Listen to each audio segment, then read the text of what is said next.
La RDC entre dans une nouvelle ère numérique. À Kinshasa, le président de la République a lancé officiellement le samedi le RDC Pass. C'est le tout premier système national d'identification numérique. L'objectif est de rendre l'administration plus rapide, plus simple et plus proche des Congolais. Concrètement, chaque citoyen va recevoir un identifiant unique, personnel et gratuit, une sorte de clé numérique. Grâce à elle, plus besoin de remplir 10 fois les mêmes fiches. À terme, cet identifiant permettra d'accéder en ligne à des services du quotidien. Le chef de l'État a voulu être clair. Le RD Pass n'est pas une carte d'identité. Il ne remplace aucun document officiel. C'est juste une passerelle vers les services publics en ligne. L'idée est de casser la lourdeur administrative et de dire stop aux démarches qui tournent en rond.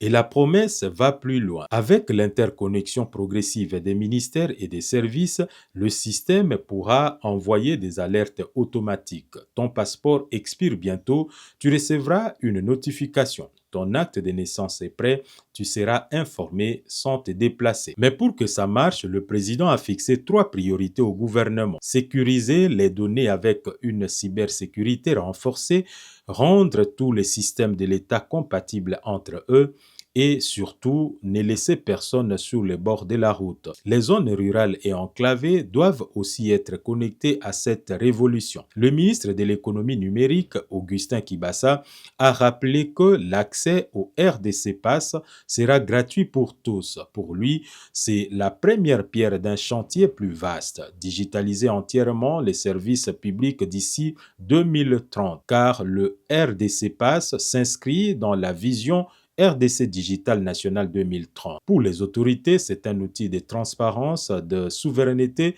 et de modernisation. Le défi maintenant, c'est le déploiement. Transformer cette innovation en un vrai gain de temps et de confort pour chaque Congolais. Avec ce virage numérique, Kinshasa veut rapprocher l'État du citoyen, faire du numérique un levier de développement et de bonne gouvernance. Reste à voir comment cette clé va ouvrir toutes les portes de l'administration. Le climat politique reste particulièrement tendu en République démocratique du Congo après la dispersion des sit-ins organisés par la coalition de l'opposition C64 pour dénoncer le projet de révision constitutionnelle prêté à la majorité au pouvoir. Depuis ces événements, opposition et pouvoir se livrent à une véritable bataille de communication, chacun rejetant sur l'autre la responsabilité des violences qui ont émaillé cette manifestation. La coalition C64 dénonce une répression brutale des forces de l'ordre. Elle affirme que plusieurs manifestants auraient été victimes de violations des droits humains, allant jusqu'à évoquer des pertes en vies humaines lors de la dispersion du rassemblement. En face, la majorité présidentielle rejette catégoriquement ces accusations et soutient que l'opposition aurait préparé des actes de déstabilisation pour semer le chaos dans la capitale. Lors d'une matinée politique organisée ce dimanche 14 juin au siège de l'Union pour la démocratie et le progrès social UDPS, son secrétaire général et président intérimaire Augustin Kabouya a accusé certains leaders de l'opposition d'avoir infiltré la manifestation avec des groupes violents. Selon lui, des Koulouna ainsi que des éléments assimilés aux miliciens Mobondo auraient été recrutés dans le but d'incendier les palais du peuple et de provoquer des troubles à Kinshasa. Des accusations graves qui viennent alourdir davantage un climat politique déjà marqué par une profonde méfiance entre les acteurs de la classe politique congolaise, entre dénonciation d'une répression sanglate et allégation des tentatives de déstabilisation. La vérité sur les incidents survenus lors du sit-in C64 reste à établir. Dans ces contextes, plusieurs voix appellent à l'ouverture d'une enquête indépendante et impartiale afin de situer les responsabilités, faire la lumière sur les faits et éviter que la crise politique ne s'enracine davantage. En attendant les conclusions d'éventuelles investigations, le dialogue semble plus que jamais rompu entre la majorité et l'opposition, au risque d'accentuer les tensions à l'approche d'échéances politiques cruciales pour le pays. Face aux défis énergétiques qui freinent le développement de l'industrie minière en République démocratique du Congo, le gouvernement entend explorer de nouvelles pistes. C'est dans cette optique que le ministre des Mines et la société Onyo-BT ont signé un protocole d'accord destiné à promouvoir des solutions innovantes de production d'électricité adaptées aux besoins du secteur minier. À travers ces partenariats, les deux parties s'engagent à étudier et à expérimenter des technologies capables d'assurer une alimentation énergétique plus stable, plus accessible et plus durable dans les zones à forte activité minière. L'objectif est de réduire la dépendance aux sources traditionnelles souvent insuffisantes tout en améliorant la productivité des exploitations. Le Grand Kasaï a été retenu pour accueillir un projet pilote. Cette région stratégique, riche aux ressources minières, fait face depuis plusieurs années à d'importantes difficultés d'accès à l'électricité. Si cette phase expérimentale porte ses fruits, elle pourrait être étendue à d'autres provinces minières du pays, notamment celles du Grand Katanga et de l'Est de la RDC. Pour les autorités congolaises, cette initiative s'inscrit dans une vision plus large de modernisation du secteur minier, car au-delà de l'immense potentiel du sous-sol congolais, la disponibilité d'une énergie fiable demeure un facteur essentiel pour attirer les investissements, réduire les coûts de production et favoriser la transformation locale des minéraux. Dans un contexte mondial marqué par la transition énergétique et la recherche de solutions plus durables, la RDC tente ainsi de transformer l'un de ses principaux défis en opportunité de développement.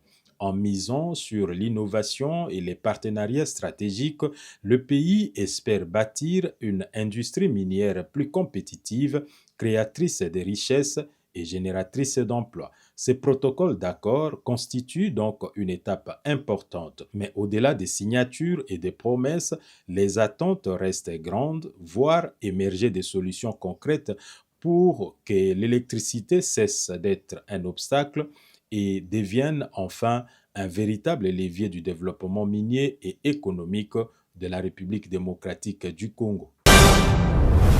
À l'occasion de la Journée internationale de sensibilisation à l'albinisme, célébrée ce 13 juin, le gouvernement congolais a réaffirmé sa volonté de bâtir une société plus inclusive pour des personnes atteintes d'albinisme. Une célébration placée sous les thèmes international Bien dans sa peau, célébrant toutes les nuances de couleurs de peau et au niveau national, fiers dans notre peau, célébrons toutes les couleurs. Prenant la parole au nom du gouvernement, la ministre déléguée chargée des personnes vivant avec handicap et autres personnes vulnérables, Maître Irène Essambo Diatta, a salué les progrès réalisés ces dernières années en faveur de cette catégorie, souvent confrontée à la stigmatisation, aux discriminations et aux difficultés d'accès aux soins adaptés. Selon elle, ces avancées reposent notamment sur la loi organique portant protection et promotion des droits des personnes vivant avec handicap. Une loi qui reconnaît désormais les personnes atteintes d'albinisme parmi les bénéficiaires de la protection légale de l'État, une innovation majeure dans le dispositif juridique congolais. La ministre a également rappelé qu'en 2020, sous l'impulsion du président de la République, Félix Tshisekedi, Kinshasa avait accueilli la colloque panafricain sur l'albinisme. Ces assises avaient abouti à l'adoption de la déclaration de Kinshasa, devenue un texte de référence pour la défense des droits des personnes atteintes d'albinisme en Afrique. Plus de 5 ans après, la RDC s'apprête à évaluer la mise en œuvre de ces engagements pris à cette occasion. Parmi les actions concrètes à engager, Maître Irène Essambo a cité l'élaboration d'un programme national de protection, de promotion et de participation des personnes atteintes d'albinisme. Développé avec l'appui du système des Nations Unies, ce programme met un accent particulier sur l'accès aux soins de santé et la prévention des maladies dermatologiques auxquelles ces personnes sont particulièrement exposées. Autre avancée notable, la création prochaine du Centre national de recherche sur l'albinisme et de fabrication de produits dermatologiques adaptés. L'infrastructure appelée à abriter cette structure spécialisée est en voie d'achèvement et devrait être réceptionnée avant la fin du mois. La ministre a également salué la nomination pour la première fois en RDC d'une personne atteinte d'albinisme à la tête du secrétariat général de l'administration des personnes vivant avec handicap et aux personnes vulnérables, symbole d'une représentation plus inclusive au sein des institutions publiques. Profitant de cette journée, la ministre Irène Essambo a lancé un appel aux institutions publiques, au secteur privé et à l'ensemble de la société afin de renforcer les efforts en faveur de l'égalité des chances et du respect de la dignité des personnes atteintes d'albinisme. La cérémonie s'est clôturée par la remise symbolique des produits dermatologiques, notamment des crèmes solaires adaptées, un geste fort qui traduit la volonté du gouvernement de répondre aux besoins spécifiques de cette catégorie de la population et de promouvoir une inclusion qui ne laisse personne de côté. Jadis surnommée Kinelabel, Kinshasa donne aujourd'hui l'image d'une ville confrontée à une profonde crise urbaine. Insalubrité grandissante, routes dégradées, caniveaux bouchés et gestion approximative des infrastructures rythment désormais le quotidien de nombreux habitants de la capitale congolaise. Dans plusieurs communes, des montagnes de déchets s'accumulent au bord des avenues, tandis que les eaux usées stagnent à proximité des habitations et des axes routiers, une situation qui interpelle autant les citoyens que les autorités publiques.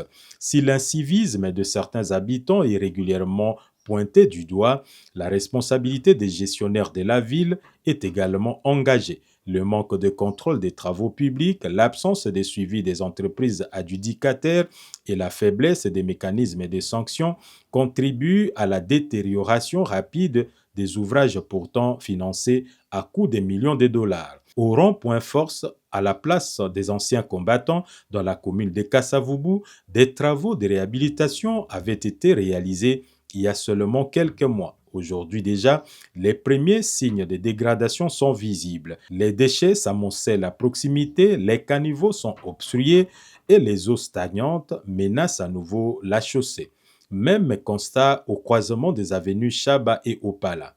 Moins d'un an après sa réhabilitation, la voirie présente des fissures et des affaissements qui soulèvent des interrogations sur la qualité des travaux exécutés et le respect des normes techniques. Face à cette situation, les attentes de la population restent fortes. Beaucoup s'interrogent, s'agit-il d'un manque de volonté politique, d'une insuffisance des compétences ou encore des défaillances dans la gestion des marchés publics? Autant de questions qui appellent à des réponses concrètes. Conscient de l'urgence, le président de la République, Félix Tshisekedi, a récemment procédé à la nomination du lieutenant-général Kassongo Kabwik pour piloter les opérations de réhabilitation, d'assainissement et de sécurisation de la ville de Kinshasa. Cette nomination est perçue comme un signal fort en faveur d'une reprise en main de la capitale. La mission du nouveau coordonnateur s'annonce toutefois immense.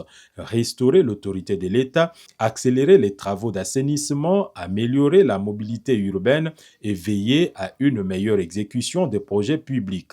Un défi majeur dont dépendra en grande partie l'image de Kinshasa, mais aussi la confiance des citoyens dans l'action publique. Pour beaucoup de Kinois, le temps des diagnostics est désormais révolu. Place aux résultats.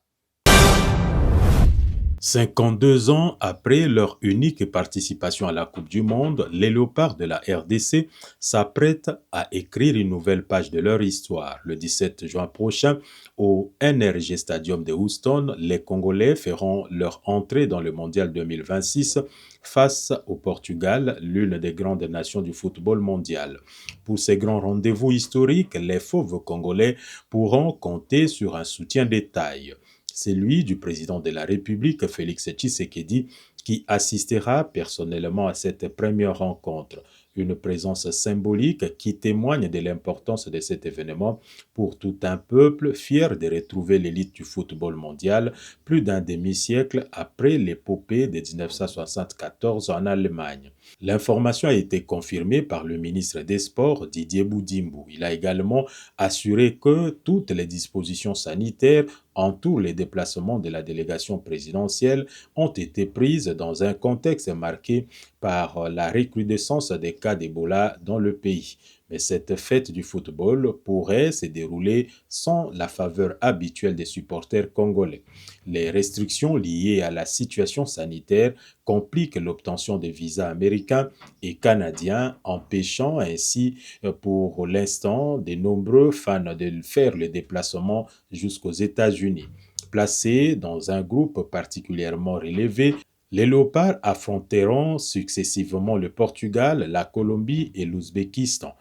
Un défi de taille, mais aussi une occasion unique de montrer au monde les talents, la détermination et l'ambition du football congolais. À Houston, l'heure n'est plus au souvenir. Les Léopards veulent désormais écrire leur propre histoire. C'est dans cette optique que Céléo, l'artiste musicien congolais, a chanté cette chanson au soutien aux Léopards.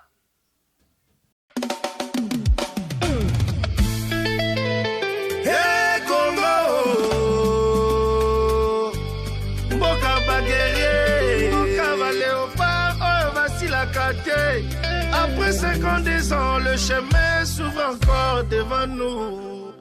Le chemin s'ouvre encore. Fimbu, Chicote. RDC, Eloko Yamakasi. RDC, Eloko Yamakasi. Oh, la voix est libre. Léopard pour gagner. Fimbu, Chicote. C'est les apolélés. Léopard qui m'appelle Longa. C'est Léo Scram, Mwana Kisha, l'homme des doubles arénas en un mois. Comment vous vivez ça, si manabino? Kokotambola mokili étape par étape.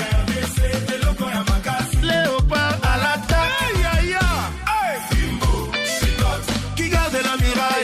Mbemba. Général Amboka, Maswa pour Léopard Mbangu. Kalulu Simi Movanti, Bouchi Batela, Bodo. Milieu les monteurs du système. Alemutu Sami Piquel Kayembe. Sadik Alakisa discipline, esprit et tumba. Devant, Bamisil, Bakambu Banzana et Sele. Chakasali Motuka Yambangwe. C'est les apolélés. Congolais Tozali Banatata Moko. Moka Mobiba Ezali Kotala. Léopard pour Egan. Ba autorité Bosimba équipe yo Léopard. Kolonga et lisusu tango na biso yo Léopard. RDC Eloko Yamakasi. Oh, la voix est libre. Léopard pour gagne. C'est les apolélés. Léopard qui m'appelle Longa. Kongo mobimba sima na bino tokotambola mokili mobimba jour après jour. Léopard à l'attaque. Fimbu, Chicote.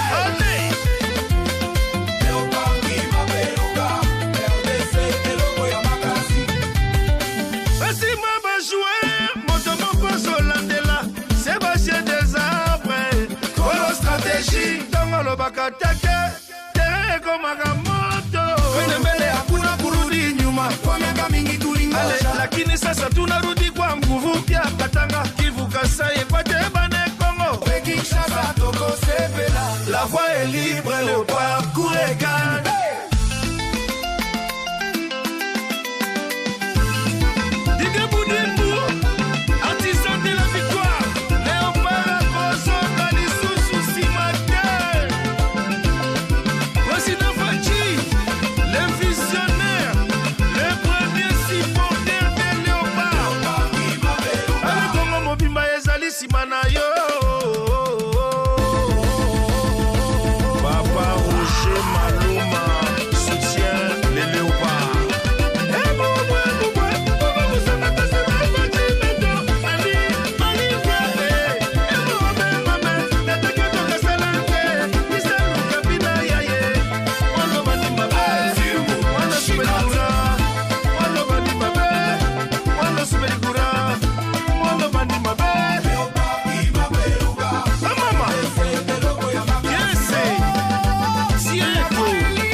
24 news agencies formées pour informer.